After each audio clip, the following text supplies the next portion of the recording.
What's up, guys? I wanted to talk to you guys today about something that I struggled with for a long time in my life, but that I also used as a means for self-improvement, which I think is something that everyone should commit themselves to and is very important. So basically, I struggled with self-hatred for a long time during my life. I would say until I was 24, like it was a major driving force behind a lot of what I did.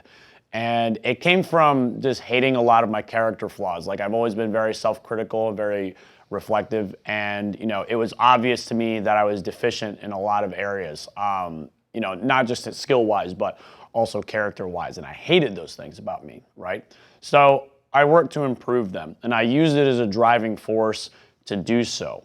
That being said, like there can be times where it almost consumes you, and it may drive negative actions on your part instead of positive ones towards self-improvement. So if you do struggle with self-hatred and there are things you hate about yourself that you want to improve, use it as a means of improvement, but don't let it consume you, and don't let your current self-hatred become like a permanent sense of your identity, right? Because your identity is something that you can change and mold for the better over time. And that's what you should be focusing on. Focus on who you're trying to be, not necessarily who you are now. Because if you focus entirely on who you are now and your flaws, then it's going to be destructive. But if you focus on your flaws as a means of saying, this is where I'm going to be, this is what I'm working towards, right? I want to have a good, successful relationship. I want to be financially independent.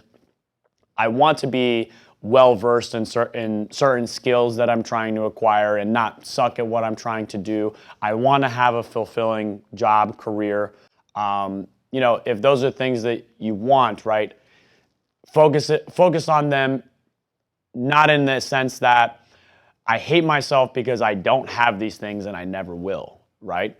If you hate that you don't have those things, use it as a means of getting those things, right? Use it as a motivation, as a driving force behind, I'm going to work towards those things. I may hate where I am now, but this is where I'm going to be, and drive yourself towards that.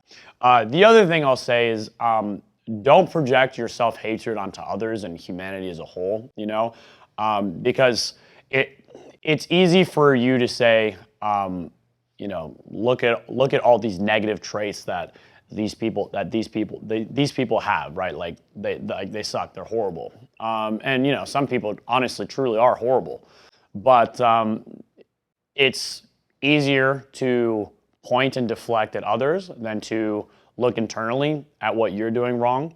And this is something that I've failed at too. I've certainly judged others throughout my life. We all have, but it's much more important that you judge yourself internally with a greater harshness than you judge everyone else. And I certainly do. I judge myself pretty harshly, I think. And we should work first towards fixing our internal flaws, our internal character flaws, and improving ourselves before we criticize others and the world, right? If there's something major wrong with you and you know that, and it's something that you want to fix, right? Focus on that before you focus on everybody else, right? Because ultimately, like your own self-improvement will lead to your ability to help others. Starting with yourself, then your spouse, then your immediate family, then your friends, then your community, then your nation as a whole, right? That's how you gradually work outwards, but it all starts with self-improvement, and that process never stops, right? You need to constantly be acquiring new skills. You need to constantly improve your character and constantly improve your ability to act on principle and not self-interest. Ultimately, I think a lot of us struggle with self-hatred because we know we're deficient in a lot of areas, and use that as a positive means of developing change. Don't let it consume you, and don't project your failings onto others, right? Focus internally on yourself first.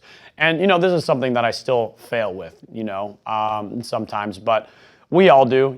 As we're working to better ourselves, we're going to stumble, we're going to make mistakes, and maybe we'll think that we've gotten to a good place and become stagnant and complacent, and I don't think that's good either. We should always be striving towards becoming better, you know? For instance, you know, moral good, right? If you're saying like, well, I'm mostly moral good, well, just because you're good doesn't mean you shouldn't try to become more good. You know what I'm saying?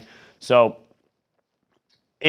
I think it's very much tied with, you know, the motivation for self-improvement. And I don't struggle with self-hatred anymore, you know, not in a big way, you know, maybe sometimes it flares up, but it's much more rare for me now. But I think it came from achieving a lot of the things that I wanted to achieve. So continue towards that direction, guys. It can get rough, you know, you can get down on yourself pretty hard sometimes, but as long as you're using it as a means of implementing positive change, I think it can be a good force. So I hope you guys liked the video. A little bit off topic from what I normally talk about, but I think it's an important conversation to be had. So if you like the message that we're putting on this channel, make sure you share the video. Make sure you guys are subscribed to the channel. Make sure you click the notification bell so that you guys are notified when we have new content out there. Remember, we're releasing 2 technique videos per week, so make sure you guys check those out. They're on the beginner curriculum that I teach my students. I don't hold anything back there, guys. I teach everything, every little nuance that I would teach my students, I teach in those videos. I don't hold anything back. So I hope you guys enjoy them. I hope you guys enjoy the content we produce on this channel, and I'll see you guys next time.